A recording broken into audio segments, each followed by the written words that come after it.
Recording in progress.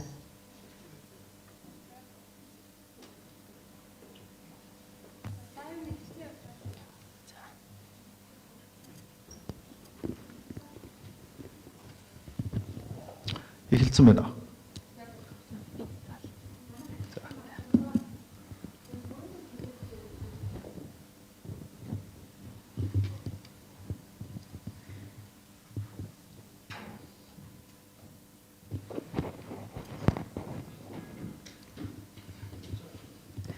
Би иргэдийн хорлын төлөөлөгч байсан бол хөтөлбөрт Баянзүрх дүүргийн иргэдийн хорлын төлөөлөгч, мандахын бүрэн төгс төлөөлөгчийн хувьар оролцогч хүүхдүүдэд менторшип хийж хамтран ажилласан танд баярлалаа. Бүрэн төгс таныг нээлтийн үг хэлнэ үү хэмээн эндэрт урьж байна. За сайн байцгаана уу та бүхний энэ өдрийн мэндийг хүргэе. За би иргэдийн хурлын төлөөлөгч байсан бол загвар иргэдийн төлөөлөгчдийн хуралдааны дарга эрхэм төлөөлөгчд та бүхний хурлын үйл ажиллагаанд юуны өмнө өндөр амжилтыг хүсэн өрөөё. За нэгдүгээр тэнхүү хөтөлбөрийн тухай товчхон дурдахад за өнгөрсөн 2 сарын хугацаанд бодлого залуусын хяналт за төрийн бус байгууллагын дээрэгдэх залуусын давлгаа клубын санаачлагаар за Фрэсне Готрын сангийн санхүүжилтээр хэрэгжиж байгаа хөтөлбөр юм байна. За энэхүү хөтөлбөр болон санаачлагыг Баянзүрх дүүргийн иргэдийн төлөөлөгчдийн хурал болон за иргэдийн төлөөлөгчдийн хурлын төлөөлөгчид за бүрэн бүрэлдэхүүнээрээ дэмжиж өнөөдрийн энэхүү үр дүнд хүрээд байна. За энэхүү хөтөлбөрийн зорилго нь бол за хүүхэд залуусыг за нутгийн өөрөө удирдах ёс болон иргэдийн төлөөлөгчдийн хурлын чиг үүрэг шийдвэр гаргах үйл явцын талаарх ойлголт мэдлэг ур чадварыг дээшлүүлэх замаар тэдний утга учиртай оролцоог нэмэгдүүлэхийг зорж байна. Ингэснээр хүүхэд залуус өөрсдөд нь тулгамдж буй асуудлыг төлөөлөх, илэрхийлэх, шийдвэр гаргахчдад хүргэх бодит оролцооны орчинг бүрдүүлэхэд хувь нэмрээ бүрэн оруулна гэж үзэж байна. За Монгол улс нийслэл Улаанбаатарт Баянзүрх дүүргийн гэрэлт ирээдүй болсон хүүхэд залуус та бүхний загвар хуралдаанд өндөр амжилтыг хүсэн өрөөе. За та бүхний цаашдын ажил амьдрал, сурлага, гэр бүлд нь хамгийн сайхан бүхнийг хүсэн өрөөе.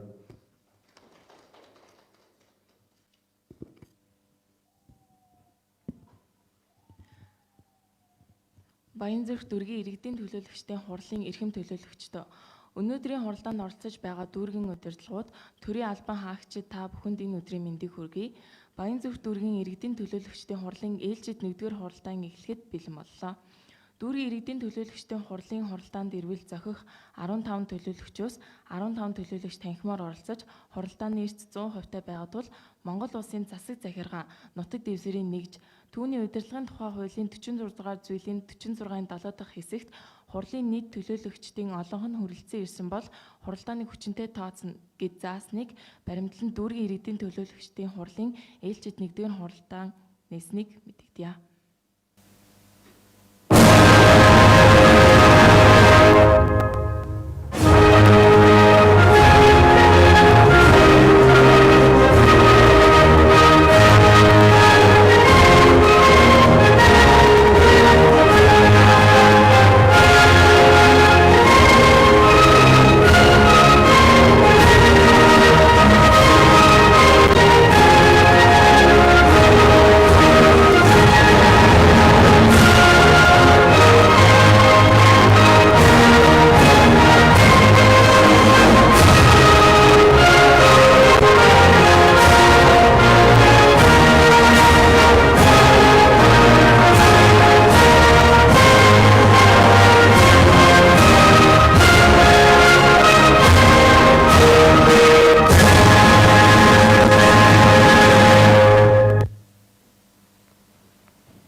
Иргэдийн төлөөлөгчдийн хурлын ээлжид 1-р хуралдаанаар хилцэх асуудлыг танилцуулъя. 1. Замын хөдөлгөөний аюулгүй байдлыг хангах тухай. 2. Сургуулийн орчны аюулгүй байдлын стандартыг хангуулах, шатгуун түгээгүүрийн станцын эрсдлийг бууруулах тухай. 3. Хүүхэд залуучуудын чөлөө цагаа зөв боловсон өнгөрүүлэх газар байгуулах тухай. 4. Үүсмэл хогийн цэгийг бууруулах тухай. Асуулт санал тус тусдаа явах тул төлөөлөгчид гараа өргөнө. Хилцэх асуудалтай холбоотой асуулт саналтай төлөөлөгч өнө. Хилцэх асуудлыг батлая гэсэн саналын томьёоллоор санал хураалт явуулъя. Санал хураалт.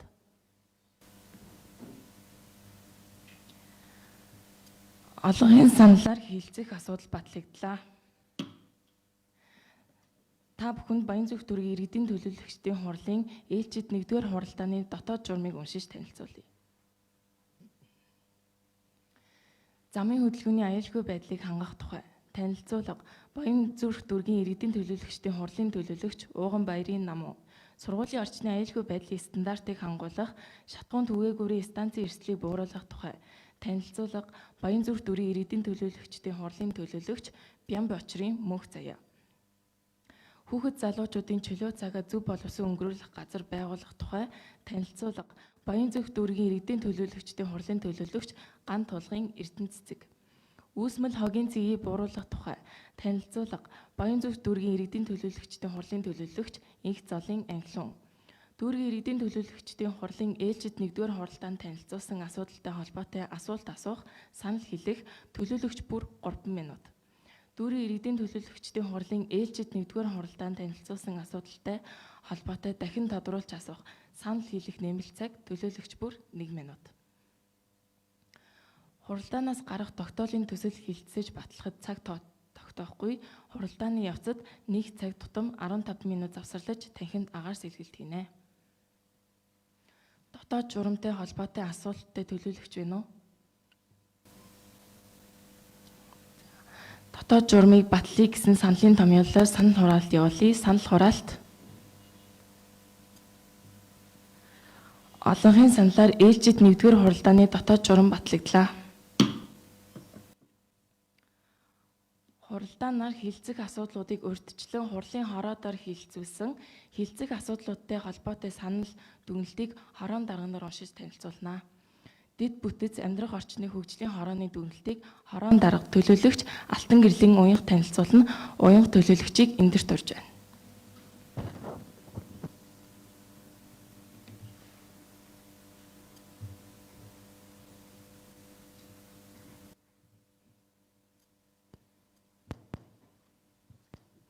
Баянзүрх дүүргийн иргэдийн төлөөлөгчдийн хурлын дарга, эрхэм төлөөлөгчид, төрийн албан хаагчид та бүхэндээ энэ өдрийн мэндийг хүргэе.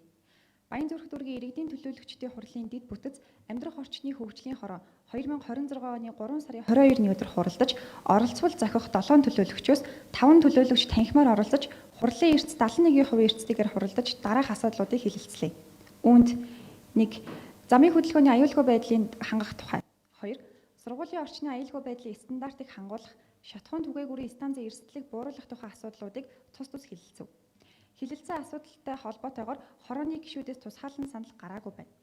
Эрхэм хурлын дарга төлөөлөгчдөө замын хөдөлгөөний аюулгүй байдлыг хангах тухай, сургуулийн орчны аюулгүй байдлын стандарт шатхуун түгээгүүрийн станцын эрсдлийг бууруулах тухай асуудлуудыг Баянзүрх дүүргийн иргэдийн төлөөлөгчдийн хурлын ээлжид 1-р хуралдаанаар хэлэлцүүлэх нь зүйтэй хэмээн дэд бүтэц амьдрах орчны хөгжлийн хорооны төлөөлөгчдийн олонхын салаар дэмжиж байна. Та бүхэн хэлэлцэн шийдвэрлэж өгнө үү? Анхаарал хандуулсанд баярлалаа.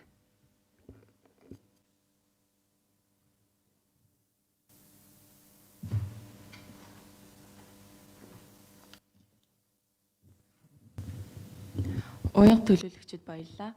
Нийгмийн бодлого ногоон хүчлийн хорооны дүгнэлтийг хорон дарга төлөөлөгч Ган Тулгын Эрдэнэ цэцэг танилцуулна. Эрдэнэ цэцэг төлөөлөгчийг эндэрт урьж байна.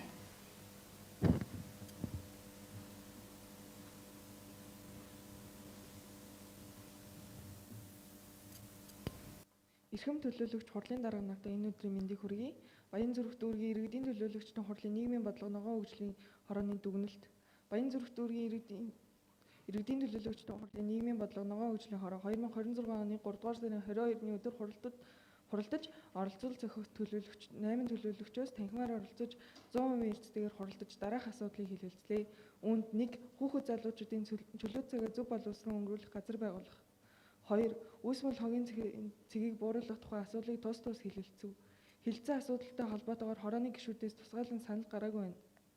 Эрхэм хурлын дарга төлөөлөгчдөө хүүхэд залуучуудын чөлөө цагаа зөв боловсрон өнгөрүүлэх газар байгуулах тухай, үүсмэл хогийн цэгийг бууруулах тухай асуудлуудыг Баянзүрх дүүргийн иргэдийн төлөөлөгчдийн хурлын ээлжид 1-р хуралдаанаар хэлэлцүүлэх нь зүйтэй хэмээн нийгмийн бодлого ногоон хөгжлийн хорооны төлөөлөгч Олонхын салаар дэвжиж байна.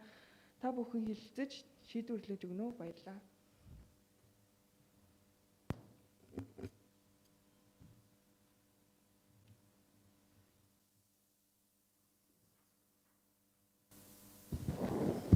Эрдэнэ цэцэг төлөөлөгчид баярлалаа. Хурлын хороодын санал дүгнэлтийг сонсож дууслаа.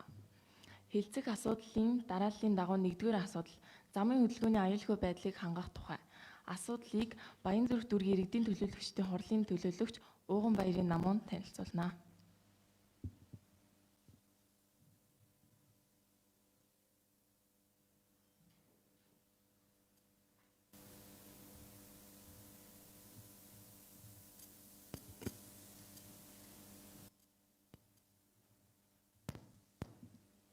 Эрхэм хурлын дарга болон төлөөлөгч нартай энэ өдрийн мэндийг хүргье.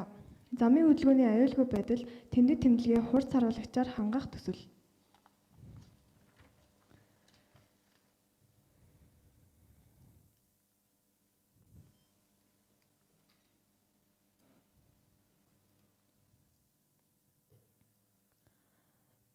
Сүүлийн жилүүдэд замын тэмдэг гарц хурц харуулагч хангалтгүй болон замын тэмдэглэгээ бүдгэрснээс үүдэн явган зорчигчид зам тээврийн осолд өртөх эрсдэл нэмэгцээр байна. Мөн гарц урьдчилж байгааг жолоочид урьдчилан анхааруулах тэмдэг хангалтгүй байгаагаас аюул нэмэгдэж байна.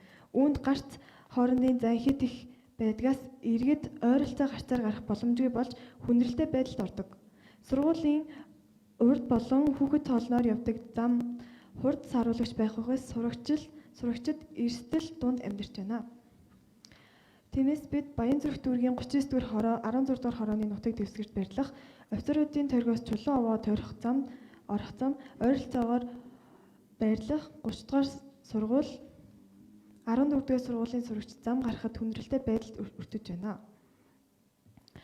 Гарц байгаа хэдий ч урьдчилан анхаарлах тэмдэг хурц харуулах тэмдэглэгээ болон анхааруулах тэмдэг хангалтгүй байгаа. Тиймээс бид гарц өртөж байгаа анхааруулах урьдчилан сэргийлэх тэмдэг байрлуулж хурц харуулагч суйрлуулах, замын тэмдэглэгээ шинжлэх болон анхааруулгын тэмдэг нэмэх шаардлагатай арга хэмжээг авахар төлөвлөж байна. Мөн дархийн 4 уулзуур зам тээврийн зам дээр барьлах гарц хоорондын зай хэд их байдгаас иргэд хол байгаа гарцаар гарах боломжгүй хүндрэлтэй байдалд ордог. Иргэд ойр байгаа гарцаар гарах боломжгүй тул замыг зөрчиж аюулгүй бүсэд ойртох зэрэг эрсдэл нөхцөл байдалд үүсдэг. Тиймээс бид нэмэлт гарц байршуулж болон одоо байгаа гарцуудыг тэмдэглэгийг хангах замаар явган зорчигчдын аюулгүй байдлыг хангах талаар хэлэлцэж байна. Баянзүрх дүүргийн 11-р хороо 126 дахь сургуулийн урд хурц харуулагч байхгүй тул сурагчид гарцаар гарахаас айдаг машин цөөрхийг хүлээдэг. Шаардлагатай арга хэмжээ авахын тулд бид хурц харуулах, суйрлуулах, гарцын тэмдгээ шинжлэх болон сургуулийн ойролцоогоор анхааруулах тэмдгийг байршуулах зэргээр шаардлагатай арга хэмжээг авахар төлөвлөж байна.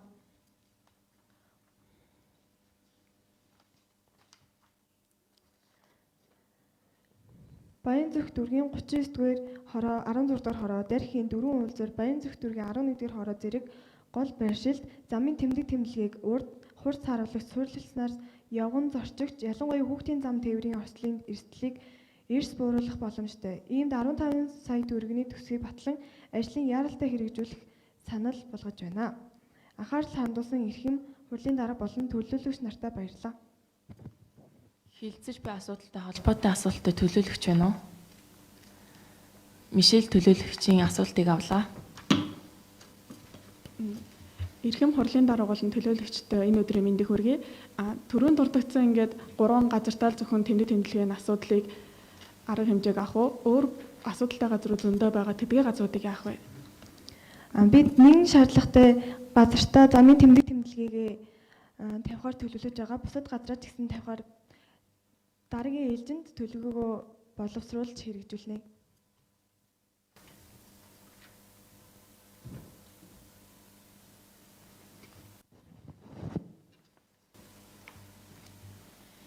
Хилцэж буй асуудалтай холбоотой саналтай төлөөлөгч байна уу? Асуулт санал хилцэж дууслаа.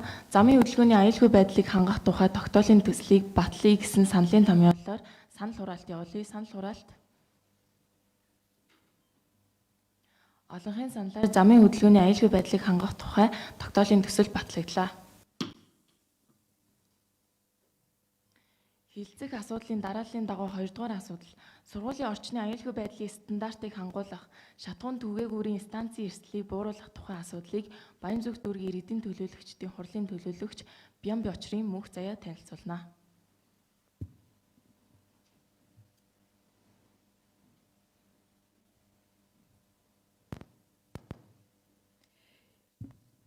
Эрхэм хурлын дарга болон хүндэт төлөөлөгчдөө өдрийн мэндийг хүргэе.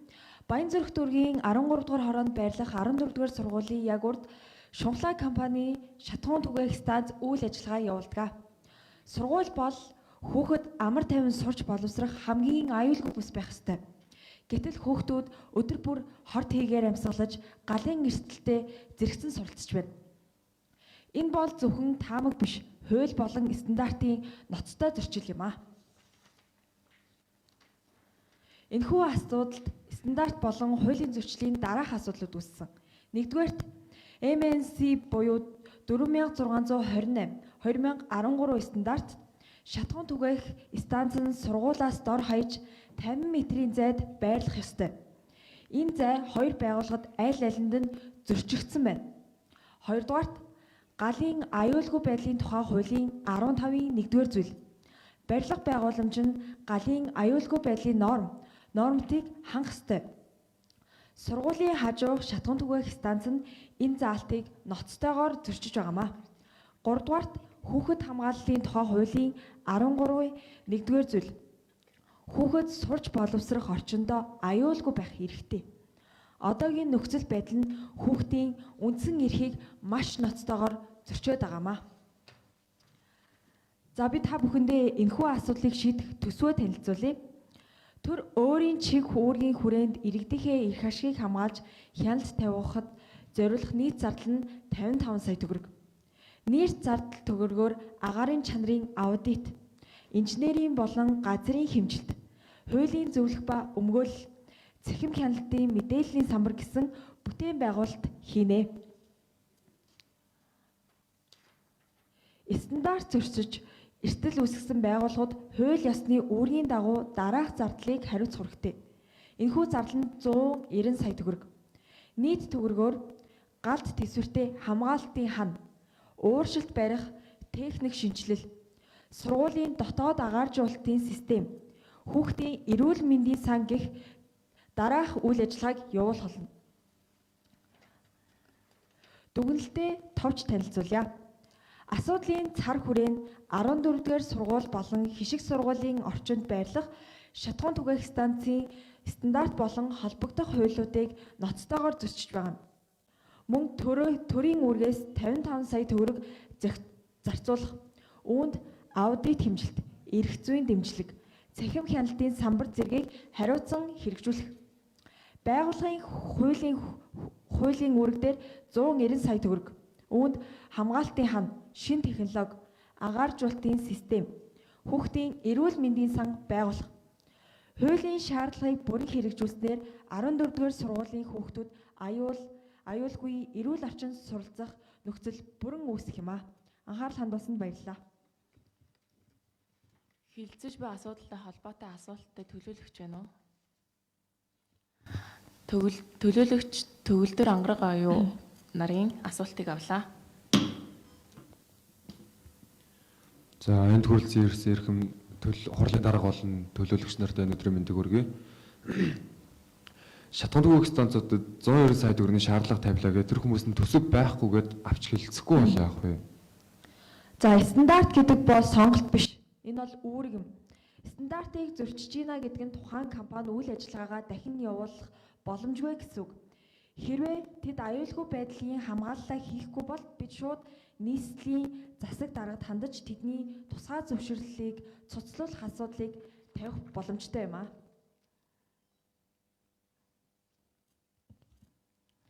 За энд хүрэлцэн ирсэн хурлын дарга болон эрхэм төлөөлөгч нартөө энэ өдрийн мэндийг хүргэе. За шатхуун түгээх станцын газрын зөвшөөрөл лицензийг нийслэлээс олгодог. Дүүргийн иргэдийн төлөөлөгчдийн хурал үүнийг нүүлгэх зогсоох эрх мэдэл байгаа юу? Тиймээ дүүргийн иргэдийн төлөөллийн хурал бол тухайн нутаг дэвсгэрийн иргэдийн эрх ашгийг хамгаалах дээд байгууллага.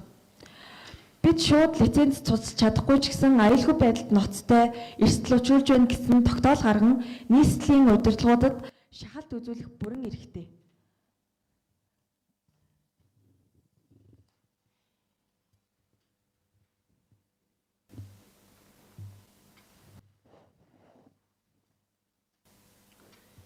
Хилцэж буй асуудалтай холбоотой саналтай төлөөлөгч байна уу? Асуулт санал хилцэж дууслаа. Сургуулийн орчны аюулгүй байдлын стандартыг хангуулах, шатхуун түгээгүүрийн инстанцийн эрсдлийг бууруулах тухай тогтоолын төслийг батлая гэсэн саналын томьёолоор санал хураалт явуулъя. Санал хураалт. Олонхын саналаар сургуулийн орчны аюулгүй байдлын стандартыг хангуулах, шатхуун түгээгүүрийн инстанцийн эрсдлийг бууруулах тухай тогтоолын төсөл батлагдлаа.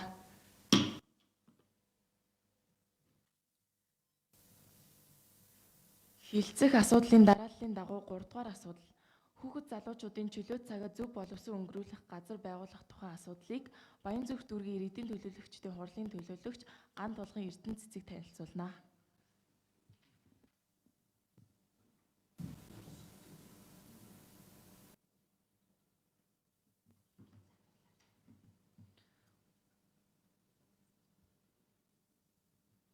Хүүхэд залуучуудын хөгжлийн төв.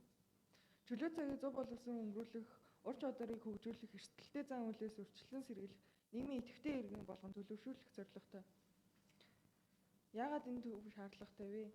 1. Залуучуудын тоо өсөн нэмэгдэж байна. Баянзүрх дүүрэгт 15-аас 34 насны 135 мянган залуу амьдарч байна. Энэ насны хүүхэд залуучуудад зохих ур чадвар, чөлөө цагийг зөв орчинд дутагдж байгаа нь нийгмийн томоохон сорилт болоод байна. 2. Эрсдэлтэй зан үйл нэмэгдэж байна.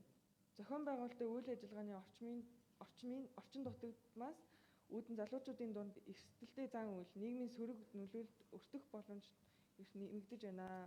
3. Хөгжлийн дэд бүтцэд хангалтгүй байна. Дүүргийн хэмжээнд залуучуудын авьяас чадварыг нээн хөгжүүлэх, мэрэгжлийн чиг баримжааг олгох, нийгмийн идэвхийг дэмжиж, цогц төвөөр байхгүй байгаа учраас энэхүү санаа ажиллагааг яарахтай хэрэгжүүлэхийг бий болгож байна.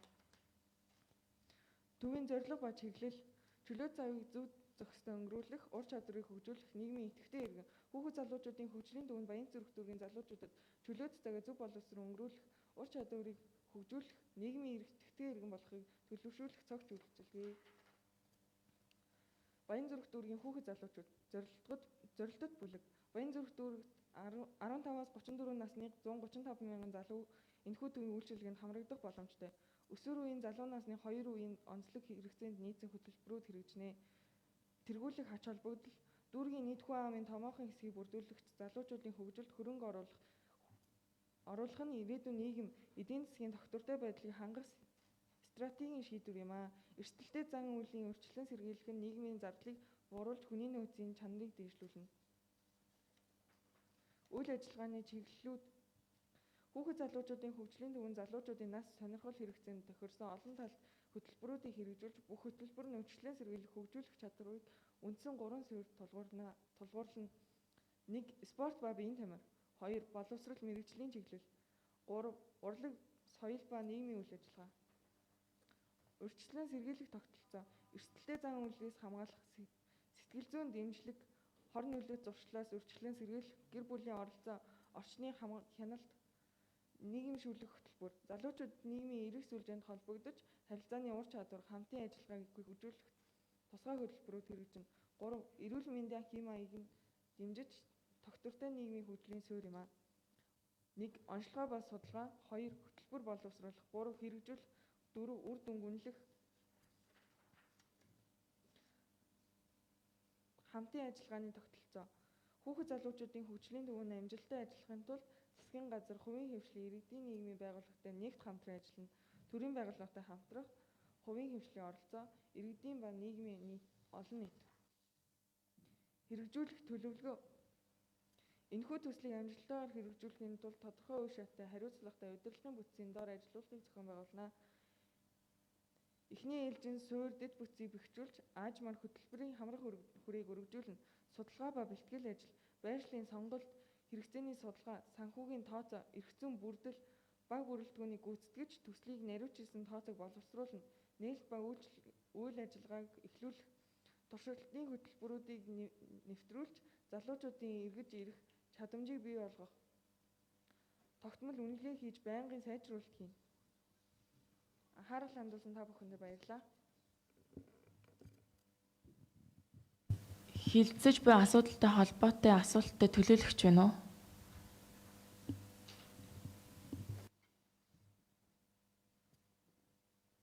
За, уян төлөөлөгчийн асуултыг авлаа. За эрхэм хурлын дарга болон төлөөлөгч нартай энэ өдрийн мэндийг дахин хүргэе. За саяны дурдсанчлан хүүхэд төгжлийн төв нь нэг удаадаа хэдэн хүүхдийг зэрэг одоо хүлээж авах хүчин чадалтай төв юм бол Эрдэнэ цэцэг төлөөлөгч хариулъя. Манай хөгжлийн төв нь 1500-аас 2000 хүүхдийн багтаамжтайгаар төв барихаар төлөвлөж байгаа.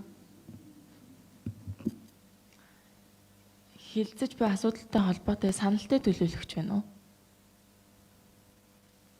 Асуу санал хилцэж дууслаа.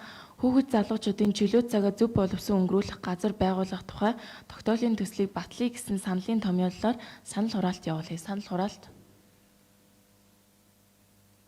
Олонхын саналаар хүүхэд залуучуудын чөлөө цагаа зөв боловсон өнгөрүүлэх газар байгуулах тухай тогтоолын төсөл батлагдлаа.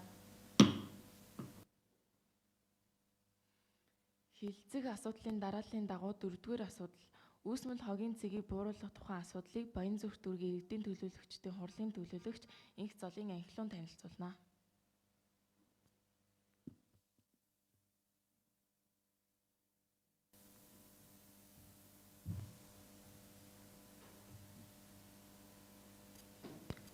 Эрхэм хурлын дарга болон эрхэм төлөөлөгчдөө энэ өдрийн мэндийг хүргэе.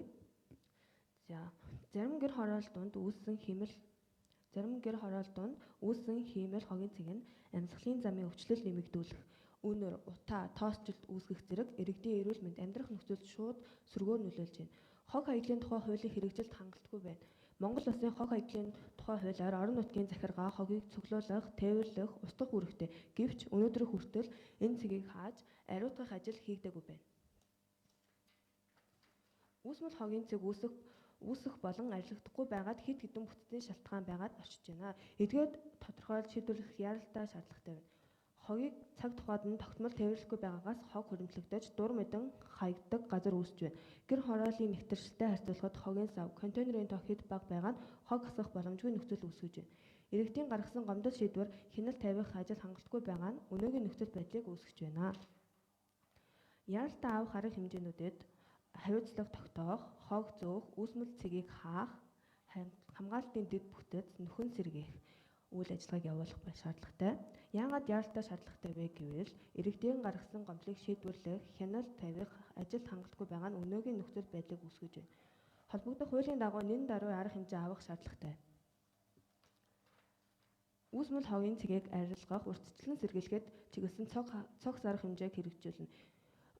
Үүсмэл хогийн цэгийг яралтай хааж бүх хогийг хотын албан ёсны болох цэг рүү зөөх, хогийг ангилан ялгах, сургалт, сурталчилгааны аян явуулах, аж ахуйн нэгжүүдэд хариуцлага тооцох, хог булагдсны дараа талбайг ухаж нөхөн сэргээх ажил хийх, түр арга хэмжээгээр ус залуулах хоолой, хамгаалтын хашаа, камерын хяналт зөвлөх хэрэгтэй байна. За, шаардлагатай төсөв ба хөрөнгүүдээс танилцуулахад контейнерын худалдаа авалтанд 20-30 сая төгрөг, цэвэрлэгээнд 5-10 сая төгрөг, хог тээвэрлэлтэнд 8-12 сая төгрөг, камержуулалт ба сургалтад 12-20 сая төгрөгийн төсөв гаргасан байна. Эдгээр арга хэмжээг хэрэгжүүлснээр иргэдийн эрүүл, аюулгүй орчин бүрдэж хог хаягдлын менежмент сайжирна. Нийт төсөв нь 50-70 сая төгрөгийн төсөвтэй хогийн сав болон контейнерын тоо 20-30 ширхгээр нэмэгдэнэ. Үүсмэл хогийн цэгийг бүрэн арилгах зорилттой байна. Ийм эрхэм хурлын дарга болон холбогдох байгууллагуудад энэ асуудлыг яаралтай шийдвэрлэх, холбогдох төсөв тусгахыг хүсэж байна. Үүсмэл хогийн цэгийг яаралтай хааж бүх хогийг хотын албан ёсны булах цэг рүү зөөх шийдвэр гаргах, нийт 50-70 сая төгрөгийг хөрөнгийн холбогдох төсөв тусгаж хэрэгжилтийг хангах, хог буруу зайлуулсан аж ахуйн нэгжүүдэд хариуцлага тооцох, хууль арга зүйн хэмжээ авах, хогийг ангилан ялгах, сургалт, сурталчилгааны аян явуулж иргэдийг идэвхтэй оролцоог хангах хэрэгтэй. Анхаарал хандуулсан та бүхэндээ баярлалаа. Хилцэж буй асуудалтай холбоотой асуултад төлөөлөгч байна уу? Ангараг оюу төлөөлөгчийн асуултыг авлаа. За, Энд хүрэлцэн ирсэн хурлын дарга эрхэм төлөөлөгч нартаа дахин энэ өдрийн мэндийг хүргэе. Гэр хороолол дунд үүссэн гэр хороолол дунд үүсмэл хогийн цэг үүсдэг шиг орон сууцны дунд үүссэн үүсмэл хогийн цэгийг яаж шийдвэрлэх вүлээ? Шийдэх үү эсвэл бүр мөсөн орхих уу? Шийдвэрлэх байгаа. Гэр хорооллын үүсмэл хог нь орон сууцны хорооллын үүсмэл хогийн цэгээс илүү нэн шаардлагатай, тэргуун зохицуулах шаардлагатай учраас сонгосон байгаа.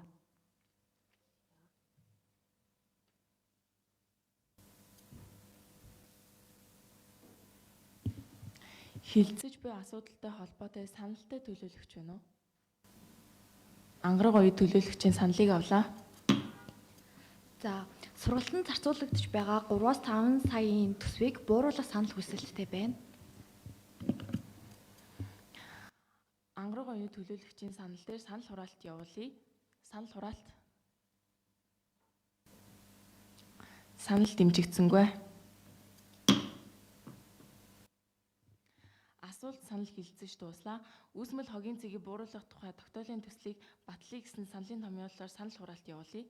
Санал хураалт.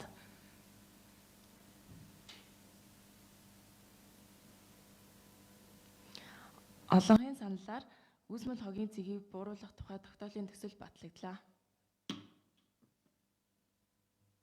Баянзүрх дүүргийн иргэдийн төлөөлөгчдийн хурлын ээлжид 1-р хуралдаанаар хилцэх асуудлыг бүрэн хилцэж дууслаа.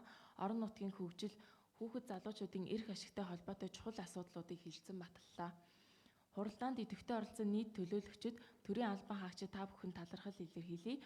Баянзүрх дүүргийн иргэдийн төлөөлөгчдийн хурлын ээлжид 1-р хуралдаан хаасныг мэдэгдэе. Бодлогод залуусын хяналт, төрийн бус байгууллагын захирал, Мандахай хатан таныг хаалтын хэлнүү хэмээн урьж байна.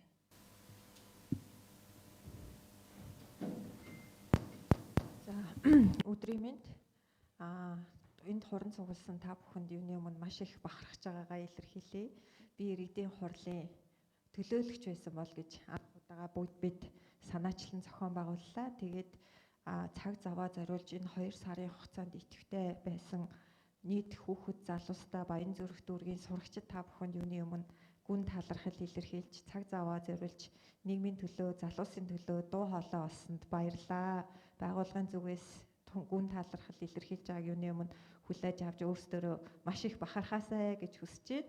За тэгээ энэ бол анх дугаар хөтөлбөр. Цаашид бид нар бас энэ үйл ажиллагаагаа сайжруулад илүү олон залуусын дуу хоолойг бодлого шийдвэр, ялангуяа орон нутагтгийн өөрөө удирдах ёсыг бэхжүүлэхэд чиглэсэн зориулна гэж итгэж байна. Тэгээ цаашдаа үйл ажиллагаа маань бас амжилттай дардан байхын гарааг та бүхэн ингээд бидэнд тавьж өгсөнд баярлалаа. Анх бид нар эхлэхдээ жоохон айцтай эхэлсэн. Одоо бүгдээрээ ингээ ард нь гарлаа. За тэгээд бас энэ хүүхэд залуусын санаачилгыг дэмжиж биднийг голохгүй бүх цаг заваа зориулж заал танхимаар хангаж арга зүй зааварчилгаа өгсөн Баянзүрх дүүргийн төлөөлөгчд, бүрэн төгс төлөөлөгч яна сандраас булгаа төлөөлөгч, шүрэн цэцэг төлөөлөгчтэй юуны өмнө баярлалаа. Манай залуусын хөтөлбөрт оролцож сургалт чиглүүлэг хийж өөрсдийн туршлагаасаа хуваалцсан. Мөн Баянзүрх дүүргийн иргэдийн төлөөлөгчдийн хурал ажлын албанд бас их баярлалаа. Ийм хурал яаж тэгтээ зохион байгуулдаг, төрийн ажил яаж явдаг гэдэг биднэрт бас үлгэр жишээ үзүүлж та бүхэн цаг заваа зориулсан учраас бас манай хүүхдүүдийн өнөөдрийн ярьж байгаа сэдв агуулга судалгаатай, суурьтай дэг журмын дагуу зохион байгуулагдаж чадлаа. Та бүхэнд гүн талархал илэрхийлье. Тэгээд цаашдын хүүхэд залуусынхаа оролцоог бэхжүүлээд жинхэнэ утга учиртай дуу хоолой болгон ажиллаарай гэж залуусын давалгаа клубтэй бас хүсье, ерөөй. Тэгээд энэ бол бидний анх дугаар хурал. Тэгээд магадгүй энэ бас Монголд бас нэлээд анхдагчтай орох бах. Тэгээд бидний энэ жишг хурлыг дэмжин ажилласан Child-ийн хамт олондоо баярлалаа. Бүгдд нь амжилт хүсье.